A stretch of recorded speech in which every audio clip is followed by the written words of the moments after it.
मित्रों नमस्कार। मैं नाज सोनांचली कथा कहानी और उपन्यास के संग के साथ पुनः उपस्थित हूं। मित्रों इस समय मैं वाचन कर रहा हूं उपन्यास मैला आंचल का। मैला आंचल जिसे लिखा है फणीश्वर नाथ रेणु ने। मैं अपने वाचन के पिछले क्रम में उपन्यास मैला आंचल के भाग 5 तक का वाचन कर चुका हूं, जिसे आप मेरे चैनल कथा कहानी और उपन्यास पर जाकर क्रमवार सुन सकते हैं। आज लीजिए सुनिए उपन्यास मैला आंचल के 6वें भाग का वाचन मेरे अर्थात नाथ सोनांचली के स्वर में। बालदेव जी को रात में नींद नहीं आती है। मठ से लौटने में देर हो गई थी। लौटकर सुना खिलावन भैया की तबीयत खराब है, आंगन में सोए हैं। यदि कोई आंगन में सोया रहे तो समझ लेना चाहिए कि तबीयत खराब हुई है, बुखार हुआ है या सर्दी लगी है अथवा सिर दर्द कर रहा है। जिसको आंगनवाली ही नहीं, वह आंगन में क्यों सोएगा? आंगनवाली मतलब पत्नी। आंगन में सोने का अर्थ है आंगनवाली के हाथों की सेवा प्राप्त करना। खाने के समय भौजी से मालूम हुआ पेट में बाय हो गया है। कड़वा तेल लगाकर पेट ससारते समय गोगो बोलता है। भौजी भी बहुत अनमनी थी और दिनों की तरह बैठकर बातें नहीं की। भौजी बोरसी के पास बैठकर हुक्का पीती रहती थी। मित्रों, बोरसी का मतलब होता है एक ऐसा बर्तन जिसके अंदर आग जलाई जाती है और लोग उस आग के पास बैठकर आग तापते हैं। तो आइए वाचन पर। भौजी बोरसी के पास बैठकर हुक्का पीती रहती थी। बालदेव जेल की गप सुनाता रहता। बालदेव जी आज पंचायत की गप भौजी को सुनाते, लेकिन आज गप जमाने का लक्षण नहीं देखकर बालदेव जी सोने चले आए। नींद नहीं आती है। जेल का बीटी कंबल आज बड़ा गड़ रहा है। खद्दर की धोती मैली हो जाने पर बहुत ठंडी हो जाती है। बार बार लक्ष्मी दासिन की याद आती है। आते समय कह रही थी, आज यहीं प्रसाद पा लीजिए बालदेव जी। प्रसाद, लक्ष्मी के शरीर की सुगंध। आज मां की भी याद आती है। गांव के लोग बालदेव को टुरवा कहते थे। सुनकर मां बहुत गुस्सा होती थी। बाप के मरने से कोई टूअर नहीं होता। बाप मरे तो कुंवर, मां मरे तब टूअर। मेरा बालदेव तो कुंवर है, मेरा बालदेव टूअर नहीं। ऐसा लगता है मां ने अभी तुरंत ही पीठ सहलाई है। मां के मरने के बाद बालदेव बहुत दिन तक अजोधी भगत की भैंस चराता था। अजोधी भगत की याद आते ही बालदेव की देह सिहर उठती है। कैसा पिशाच था बुढ़ा। बूढ़ी तो और भी खटास थी। खेक सियारी की तरह हरदम खें करती रहती थी। मित्रों, खेक सियारी का मतलब होता है लोमड़ी। दिन भर भैंस चराकर आने के बाद बालदेव की उंगलियां भगत का देह टिपते टिपते दर्द करने लगती थीं। आंखें नींद से बंद हो जाती थीं, लेकिन जरा भी ऊँघे कि चटाक। उस बूढ़े की उंगलियों की चोट बड़ी कड़ी होती थी। बालदेव ने बचपन से ही मार खाई है। थप्पड़, छड़ी और लाठी की मार। शायद सूखी चमड़ी की चोट ज्यादा लगती है, लेकिन रूपमती का कलेजा मोम था। वैसे बेदर्द मां बाप की बेटी वैसी दयालु कैसे हुई, समझ में नहीं आता। बूढ़े बूढ़ी को रात में नींद नहीं आती थी। आध पहर रात को ही भैंस चराने के लिए जगा देता था। आध पहर रात होते ही पीपल के पेड़ पर उल्लू अपनी मनहूस बोली में कचकचा उठता था और इधर बूढ़ा ठीक उसी तरह की आवाज में चिल्ला उठता, रे टुरवा, भोर हो गई, भैंस खोल। रूपमती कभी टुरवा नहीं कहती थी। छोटा सा नाम बल्ली उसी का दिया हुआ है। 4 सेर सुबह और 3 सेर शाम को दूध होता था, लेकिन बुढ़िया कभी सितुआ भर घोल भी नहीं खाने देती थी। रूपमती रोज चुराकर भात के नीचे दूध की छाली रख देती थी। बूढ़ा बूढ़ी का जमाया हुआ पैसा आखिर डकैत ही ले गए। इस बार रूपमती को देखा था। बहुत दिन बाद ससुराल से आई थी। 3 बच्चे हैं। बड़ी बेटी ठीक रूपमती जैसी है, ठीक वैसी ही हंसी। याद आती है माए जी की। माए जी रामकिशन बाबू की स्त्री।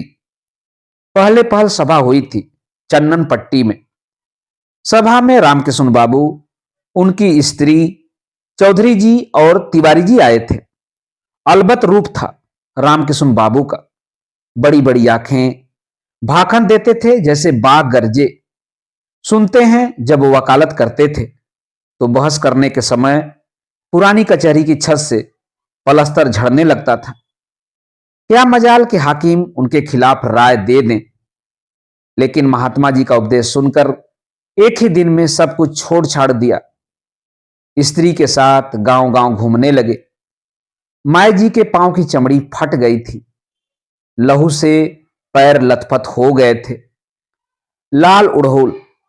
माए जी का दुख देखकर, रामकिशन बाबू का भाखन सुनकर और तिवारी जी का गीत सुनकर वह अपने को रोक नहीं सका था। कौन संभाल सकता था उस टान को। लगता था कोई खींच रहा हो। गंगा रे जमुनवा की धार, नयनवा से नीर बही। फूटल भारतीया के भाग, भारत माता रोई रही। माए जी के पांव की चमड़ी फट गई थी, भारत माता रो रही थी। वह उसी समय रामकिशन बाबू के पास जाकर बोला था, मेरा नाम सुराजी में लिख लीजिए। उस दिन की सभा में 3 आदमियों ने नाम लिखवाया था, बालदेव, बाबन दास और चुन्नी गोसाई। चौधरी जी उसे जिला ऑफिस में ले आए थे। माए जी बराबर ऑफिस आती थी। कभी गुस्सा होते नहीं देखा माए जी को।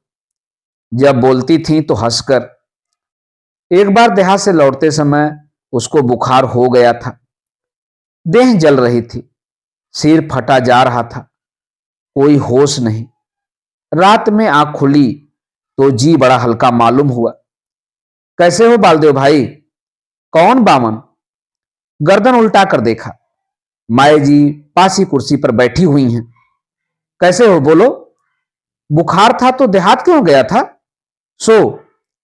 माथे पर हाथ रखते हुए माए जी बोली थी, बुखार उतर गया है। माए जी के हाथ रखते ही नींद आ गई थी।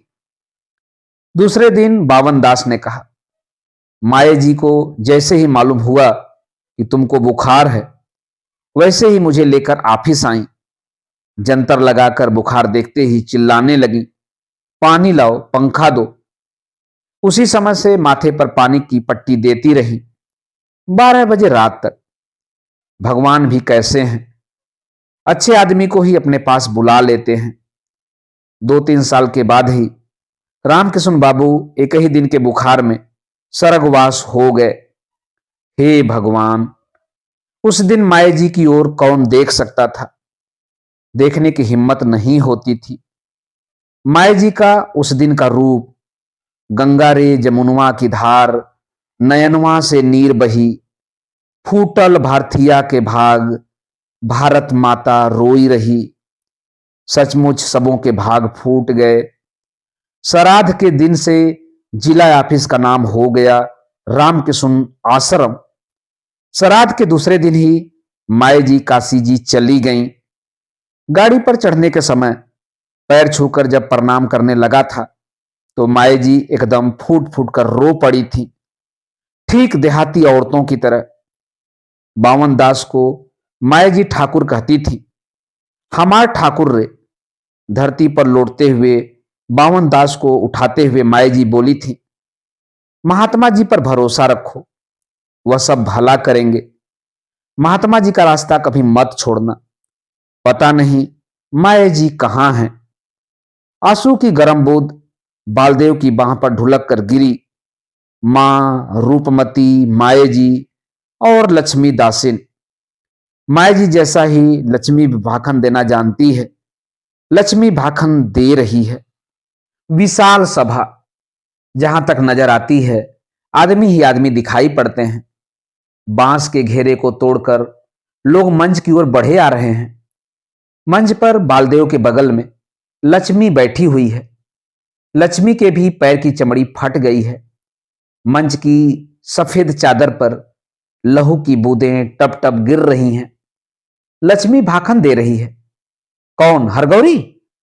हरगौरी लक्ष्मी के गले में माला डालने के लिए आगे बढ़ रहा है।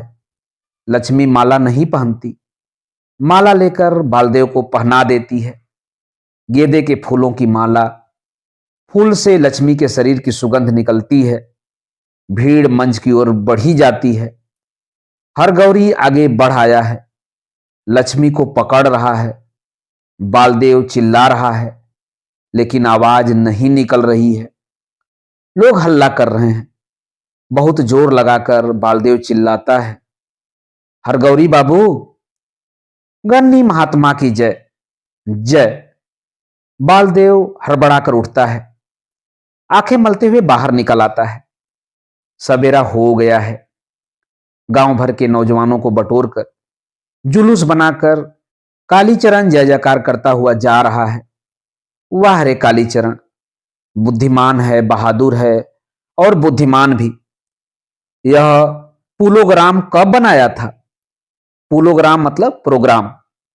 रात में ही शायद। जरूर मेरीगंज की चन्नन पट्टी की तरह नाम करेगा। और भोर का सपना। खिलावन भैया, कैसी तबीयत है? तुम रात में कब लौटे? कहां देर हुई है? सिपहिया टोली में? कायस्थ राजपूत की जोड़ी मिल गई है। अब क्या है, सुराज हो गया। लेकिन भाई बालदेव, हम ठहरे सीधे साधे आदमी। कलिया पर नजर रखना, उसमें और भी बहुत गुण है। सो तो तुमको मालूम ही हो जाएगा। किसी किस्म का उपद्रव करेगा तो हम जिम्मेदार नहीं। पीछे यादव टोली के मुखिया के ऊपर बात नहीं आवे। हां हां भाई, कायस्थ और राजपूत का क्या विश्वास। खिलावन किसके ऊपर अपना दिल का बुखार उतारे, समझ नहीं पा रहा था। भैंस चरवाहा भैंस दुहने के लिए बर्तन ले आया था। खिलावन आज भी अपने ही हाथों भैंस दुहता है। उसका कहना है, भैंस के थन में 4 आदमी के हाथ लगे कि भैंस सूखी। चरवाहा पर बिगड़ पड़ा। साला, अभी भैंस थिराई भी नहीं है, दुहने के लिए हल्ला मचा रहा है। पूरी जलेबी क्या अभी भी बट रही है? जीभ से पानी गिर रहा है। प्रणाम जोतकी काका। जोतकी जी कान पर जनेऊ टांगे, हाथ में लोटा लटकाए इनारे की ओर जा रहे थे। खिलावन ने टोका, आइए यहां पानी मंगवा देते हैं। खिलावन बाबू, गांव में तो सुराज हो गया, देखते हैं। अच्छा अच्छा, देखिएगा, गांव के लौंडे सब आज फुच फुच कर रहे हैं। क्षुद्र नदी चली भरी उतराई, जस थोरे धन खल बौराई। ऐसा ही सिमर बनी में हुआ था। हमारे मामा का घर सिमर बनी में ही है। आज से 10-12 साल पहले की बात है। हम मामा के यहां गए थे। मामा के बड़े पुत्र का यज्ञोपवीत था। प्रातःकाल उठ के देखते हैं कि गांव भर के लौंडे इसी झंडा पतंखा लेकर इनकिलाब जिंदाबाद करते हुए गांव में घूम रहे हैं। मामा से पूछा कि मामा क्या बात है? तो मामा बोले कि गांव के सभी लड़कों ने वोल्टियरी में नाम लिखा लिया है। इनकिलाब जिंदाबाद। इनकिलाब जिंदाबाद का अर्थ है कि हम जिंदाबाग हैं। जिंदाबाग भी उसी शाम को देखा। स्कूल से पश्चिमी कांग्रेसी तैवारी नमक कानून बनाने वाला था। बड़े बड़े चूल्हे पर कड़ाहियों में चिकनी मिट्टी और पानी डालकर खौला रहे हैं। खूब गीत नाद, झंडा पतंखा। पूछा कि यह क्या है भाई? तो कहा कि नीमक कानून बन रहा है। हम भी खड़ा होकर तमाशा देखने लगे। इसी समय हल्ला हुआ, दरोगा आ रहा है।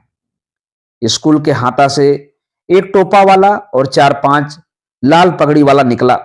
बस फिर क्या था, जिंदाबाग आ गया। जो जिस मुंह खड़ा था उधर ही भागा। एक दूसरे के ऊपर गिर रहा है। कहां झंडा, कहां पतंगा और कहां इनकलाब जिंदाबाग। दारोगा साहब तिवारी को पकड़कर ले गए। इसके बाद गांव के घर घर में घुसकर खन्ना तलाशी। गांव के सभी जिंदाबाग माद में घुस गए। सुनने में आया कि जब कांग्रेसी राज हुआ तो फिर घर घर में वोल्टियर घर घर आने लगा। फिर इनकलाब जिंदाबाग। पुलिस दरोगा को देखकर और जोर से चिल्लाते थे सब। लो भाई चिल्लाओ, तुम्हारा राज है अभी। पुलिस दरोगा मन ही मन गुस्सा पीकर रह गए। पिछले मोमेंट में जिंदा बाघों ने जोश में आकर अड़गड़ा जला दिया, कलाली लूट लिया। दूसरे ही दिन 4 लौरी में भर के गोरा मिलिट्री आया और सारे गांव में जला पका लूट पीट कर एक ही घंटा में ठंडा कर दिया। 50 आदमी को गिरफ्त किया, 2 को तो मारते मारते बेहोश कर दिया, 1 को किरिच भोग दिया। अंग्रेज बहादुर से यही दुग्गी तिग्गी लोग पार पाएंगे। बड़ा बड़ा घोड़ा बहा जाए तो नट घोड़ी पूछे कितना पानी। अंग्रेज बहादुर ने अभी फिर ढील दे दिया, सब उछल कूद रहे हैं। इस बार बिगड़ेगा तो खोप सहित कबूतराए। नहीं जोतकी काका, अब वैसा नहीं हो सकता। बालदेव इससे आगे नहीं सुन सका। पिछले मोमेंट में सरकार का छक्का छूट गया है। सिबरमणि के बारे में आप जो कह रहे हैं, सो आप इधर सिबरमणि गए हैं? नहीं। तब क्या देखिएगा, एक बार वहां जाकर देखिए। अस्पताल, स्कूल, लड़की स्कूल, चरखा सेंटर, रायबरेली। रायबरेली मतलब लाइब्रेरी, क्या नहीं है वहां? घर घर में ABCD पास। शिवानंद बाबू को जानते हैं? उनका बेटा रमानंद हम लोगों के साथ जेहल में था, अब हाकिम हो जाएगा, पक्की बात। खिलावन भी कुछ कहना चाहता था कि चरवाहे ने पुकारा, पाड़ा भैंस पी रहा है। खिलावन भैंस धोने चला गया। बालदेव के पास बेकार बहस करने के लिए समय नहीं है। गांव में जय जयकार हो रहा है, गन्नी महात्मा की जय। मित्रों, अभी आप सुन रहे थे उपन्यास मैला आंचल के भाग 6 का वाचन मेरे अर्थात नाथ सोनांचली के स्वर में। मित्रों, अब लीजिए सुनिए उपन्यास मैला आंचल के 7वें भाग का वाचन मेरे अर्थात नाथ सोनांचली के स्वर में। प्यारू को सबों ने चारों ओर से घेर लिया। डॉक्टर साहब का नौकर है। डॉक्टर साहब कब तक आएंगे? तुम्हारा नाम क्या है? कौन जात है? दुसाद मत कहो, गहलोत बोलो, गहलोत। जिनेऊ नहीं है? बालदेव जी प्यारू को भीड़ से बाहर ले आते हैं। भाई, तुम लोगों ने आदमी नहीं देखा है कभी? जाओ अपना अपना काम करो। हलवाई जी, लोगों के पास कौन है? बालदेव जी सबों के नाम के साथ जी लगाकर बोलते हैं। रामकिशुन आश्रम में लीडर लोग इसी तरह सबों के नाम के साथ जी लगाकर बोलते हैं। ड्राइवर जी, ठेकेदार जी, हरिजन जी। पूछताछ के बाद मालूम हुआ प्यारू डॉक्टर साहब के पास नौकरी करने आया है। रौतहट स्टेशन में जो होम्योपैथी डॉक्टर साहब थे, प्यारू उनके यहां 5 साल नौकरी कर चुका है। डॉक्टर साहब देश चले गए। सुना कि मेरीगंज में एक डॉक्टर बाबू आ रहे हैं, सो प्यारू डॉक्टर बाबू के पास नौकरी करने आया है। चूड़ा गुड़ का जलखै करके प्यारू बालदेव जी से कहता है, जलखै मतलब जलपान। डॉक्टर बाबू का सामान कहाँ है? टेबल कुर्सी लगाना होगा, अलमारी को झाड़ना पोछना होगा, पानी के ढोल के पास एक बोल रखना होगा। बोल मतलब कठौत, एक साबुन और एक गमछा। डॉक्टर बाबू आते ही पहले साबुन से हाथ धोएंगे। सचमुच प्यारू डॉक्टर का पुराना नौकर है। टेबल कुर्सी ठीक से लगा दिया है। 3 पैर वाली लोहे की सीढ़ी पर पानी का ढोल रख दिया। सीढ़ी में ही लगी हुई गोल कड़ी में ललमुनिया का कठौत बिठा दिया।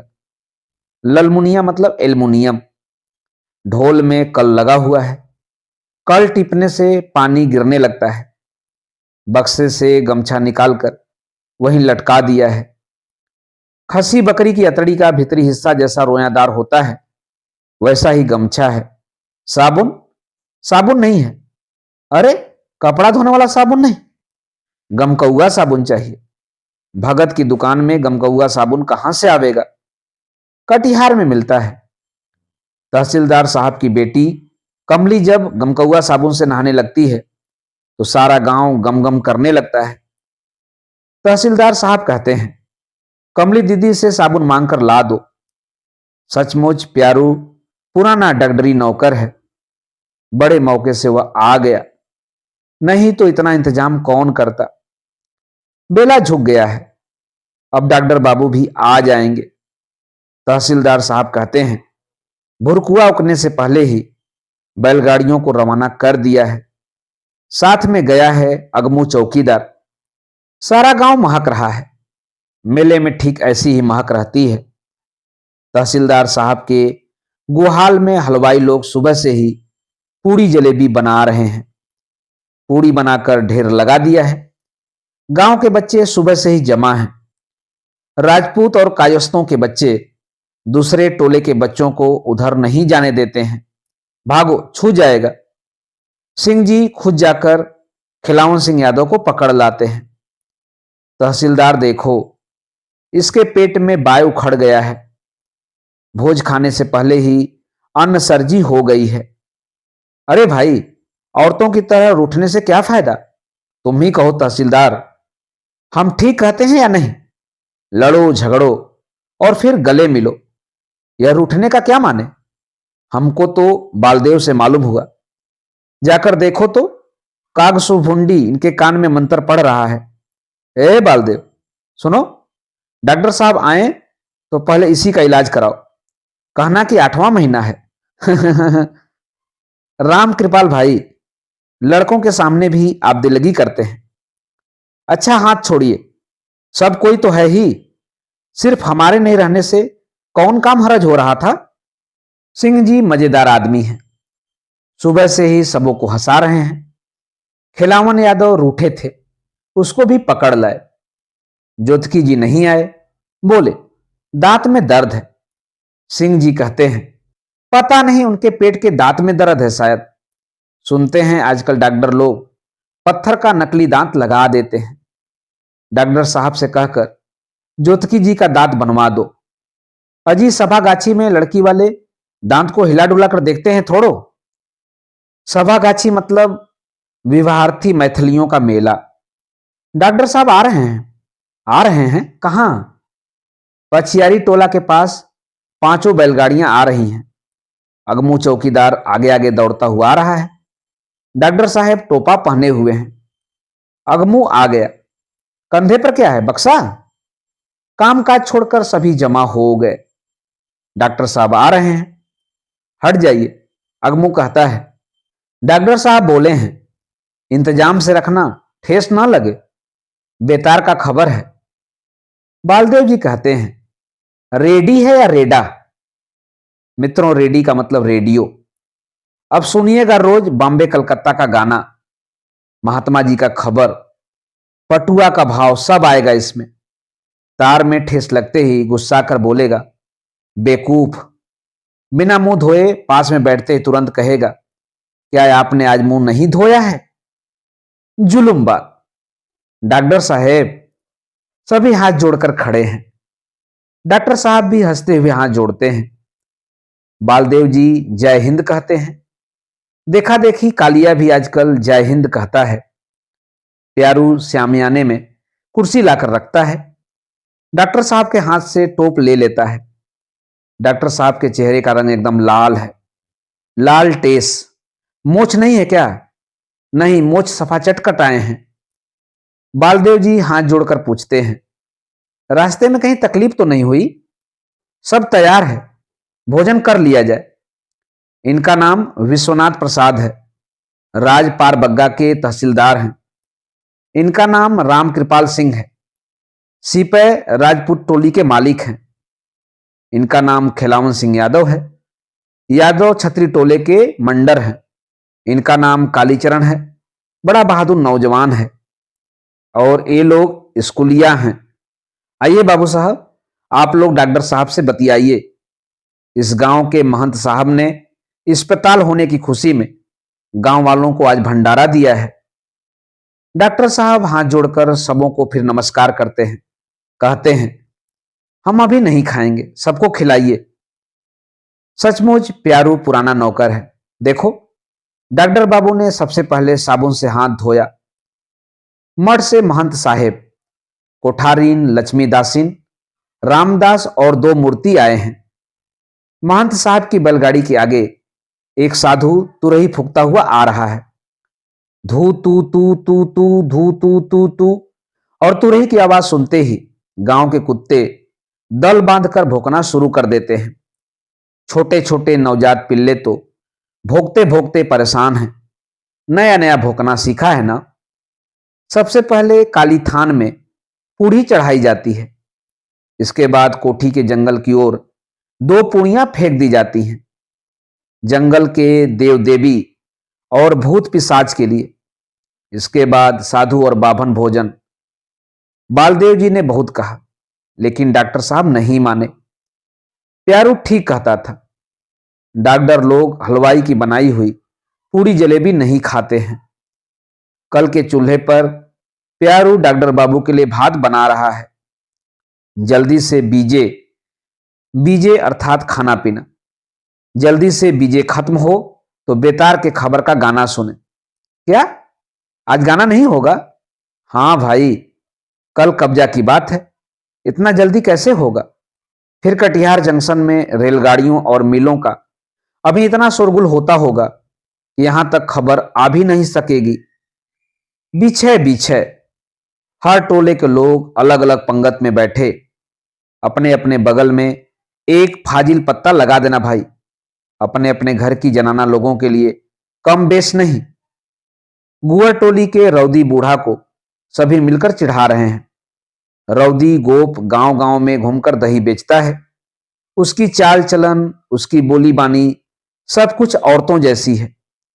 सिर और छाती पर से कपड़ा जरा सा भी सरक जाने पर औरतों की तरह लजाकर ठीक कर लेता है। मर्दों से बातें करने के समय लजाता है। औरतें उसके सामने किसी भी किस्म का पर्दा नहीं करती। हाट जाते और लौटते समय वह औरतों के झुंड में ही रहता है। अभी सब मिलकर रौदी बूढ़ा को चिढ़ा रहे हैं। तुम्हारा हिस्सा आंगन में भेज दिया जाएगा। देखो, लालचंद ने तुम्हारा पत्ता लगा दिया है। दूर मुंह झौसे। बूढ़े पुराने से हंसी दिलगी करते लाज नहीं आती?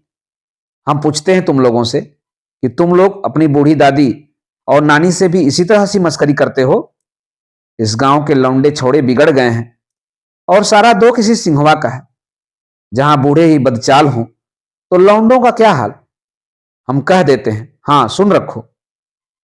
महंत साहब रात में भोजन नहीं करते हैं। सतगुरु हो।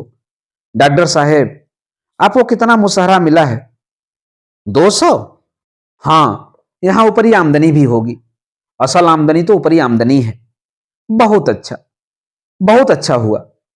गांधी जी तो अवतारी पुरुष हैं। डॉक्टर साहेब, आज से करीब 5 साल पहले एक बार हमारी आंखें आई। उसके बाद 2 महीने तक आंखों में लाली छाई रही। पुरनिया के सिविल सर्जन साहेब को 50 रुपया फीस देकर दिखलाया। बहुत दिनों तक इलाज भी करवाया, मगर बेकार। अब तो आप आ गए हैं, अपने घर के डॉक्टर हुए। लक्ष्मी दासीन टकटकी लगाकर डॉक्टर साहब को देख रही है। कितना सुंदर पुरुष है। बेचारे का इस देहात में मन नहीं लग रहा है। नौकरी कोई भी हो, आखिर नौकरी ही है। मन घर पर टंगा हुआ होगा। बीवी बच्चों की याद आती होगी। कुछ दिनों में मन लग जाएगा, फिर बाल बच्चों को भी ले आवेंगे। अचानक वह पूछ बैठती है, आपके घर पर और कौन कौन है डॉक्टर बाबू? जी? डॉक्टर ने जरा हकलाते हुए कहा, जी मेरा कोई नहीं। मां बाप बचपन में ही गुजर गए। लक्ष्मी समझ लेती है कि यह सवाल पूछना उचित नहीं हुआ। उसे स्वयं आश्चर्य हो रहा था कि उसने ऐसा प्रश्न किया ही क्यों। मेरा कोई नहीं। लक्ष्मी, रामदास को बुलाओ। अच्छा तो डॉक्टर बाबू, अब आज्ञा दीजिए। आप भी भोजन करके आराम कीजिए। कभी मठ की ओर आइएगा। सतगुरु साहेब कहीन हैं। दरस परस सत्संग से छूटे मन का मैल। लक्ष्मी हाथ जोड़कर नमस्कार करती है। ब्राह्मण टोली के लोग बालदेव जी से पूछते हैं, डॉक्टर बाबू का नौकर तो दुसाद है, और डॉक्टर बाबू कौन जात हैं? दुसाद का बनाया हुआ खाते हैं। बोलिए प्रेम से, महात्मा गांधी की जय। भंडारा समाप्त हो गया। कोई त्रुटि नहीं हुई। सबको पूर्ण हो गया। जो भूल चूक से छूट गए हैं उनका हिस्सा कल ले जाइएगा। बालदेव जी अगमू चौकीदार और बिरंची के साथ अस्पताल में ही सोएंगे। आज पहली रात है। मित्रों, अभी आप सुन रहे थे उपन्यास मैला आंचल के भाग 7 का वाचन मेरे अर्थात ना सोनांचली के स्वर में। मित्रों, उपन्यास मैला आंचल के आगे के भागों का वाचन आप मेरे वाचन के अगले क्रम में सुन सकते हैं। तो जुड़े रहिए कथा कहानी और उपन्यास के साथ। धन्यवाद। नमस्कार।